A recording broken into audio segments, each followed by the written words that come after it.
But how do we educate people? And that sounds a terrible word, because it sounds like people we're talking about are ignorant. People aren't ignorant, but to get them out of this way of thinking, from living in their boxes and coming home and watching EastEnders, to outwardly thinking and living as a different kind of society. Is it a case of going to schools, you know, starting up new education programs? I know you're saying you want to make a motion picture to make this happen, but how do you make people, it's not the right word.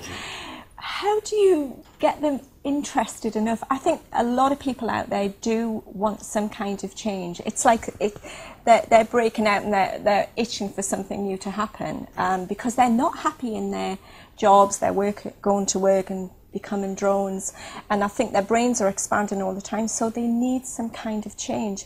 But I think they don't quite know how to go about it. How do people who are in the forefront, like yourselves, start that program off? If you don't get a motion picture, how else do you get it going? It's really, how do you wake them up? We really have no power, and we have no funding. We have been producing everything that we did, the books, the videos, the models, the drawings, all ourselves through our own funding. So it's really not up to us. We're trying to introduce this direction, and it depends on what other people do to get the word out about this. That's why we feel a motion picture is very important, because it reaches the most amount of people in the shortest amount of time. So that's what we'd like to do first, to introduce this. But then you've got to get people to go to the cinema.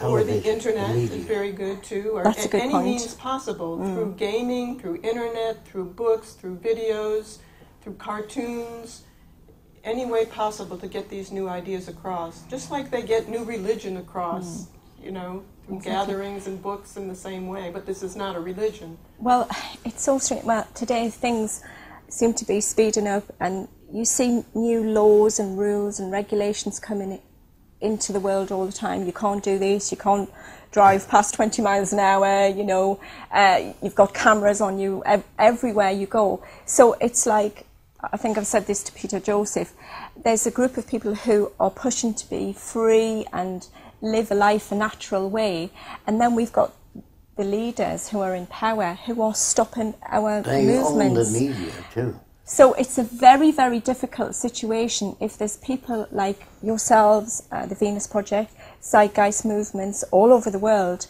but then things are being curtailed all the time. Your freedom of rights and speech is being taken away. So it's a real push-pull situation. That's why we say, unfortunately, we don't like this. It will take a crash, because people aren't educated emotionally or intellectually to look at new ideas. They'll hold on to the very end until there's nothing left for them, and then they'll start looking around.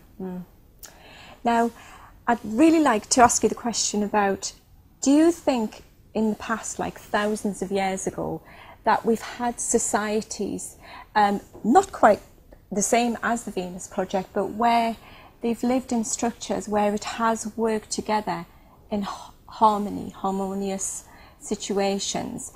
And if we have, what happened to it? Where did it go? Like, we had the architects of the past, like the pyramid builders. Why didn't we progress on from that, you know? Because on the South Sea Islands, there was a load of bananas and fish and coconuts and a small population. If the population keep multiplying, the amount of resources were less. So the chief used to get the young people together and say, find yourself another island. Okay. Well, fine, they do, and everything is great, but then when all the islands are finally occupied, they keep reproducing people. Now, if you produce people in excess of what the land can support, you're going to have trouble. War, invasion of an island that has more materials. So they think war is natural. Men have always gone to war, they always go to war. There'll always be wars and rumors of wars, that's in the Bible. So I'm saying this, because primitive people get along because the population corresponds with the environment. But if it exceeds that, you're going to have trouble. So people need to know that the population must be in full accord with the carrying capacity of the Earth. Do you know what that means? So that means if we outgrow it, that we start to destroy ourselves. Yes. It has nothing to do with reason or logic. People are not reasonable nor logical. But people did live in peace and harmony. You know, the Mayans, and as I say, Egypt to a point, and Angkor Wat, places like that, they built these fantastic structures.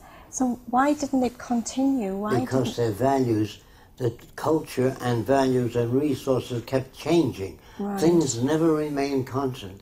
So the free enterprise system thinks it's the greatest system in the world. If they were educated, they would say, this is the best system we know up to now. If anyone has any ideas, let's hold a conference on it. They don't do that because the people in power are comfortable. Yes, and if you bring something new in, what does it mean to me?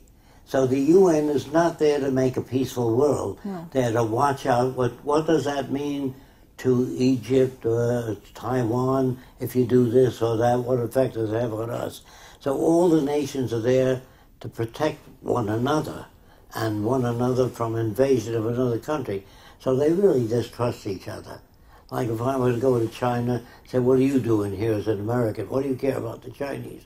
Every time one country went to another, they took their resources, exploited them. That's why they're hesitant about anybody else coming in. So if we make a movie showing the gain that all nations would have if they didn't build a military, the military consumes most of the money, wars and everything. It does, it certainly and so does. If yes. you make a movie showing what can happen if we don't have a military, it's cheaper in World War II to go to Germany and say, what are your problems? Well, we need more resources, more electric power, give it to them. But we build warships and you got 400 ships on the bottom of the sea filled with brass and all the soldiers that died and the hatred you built in Germany for Americans.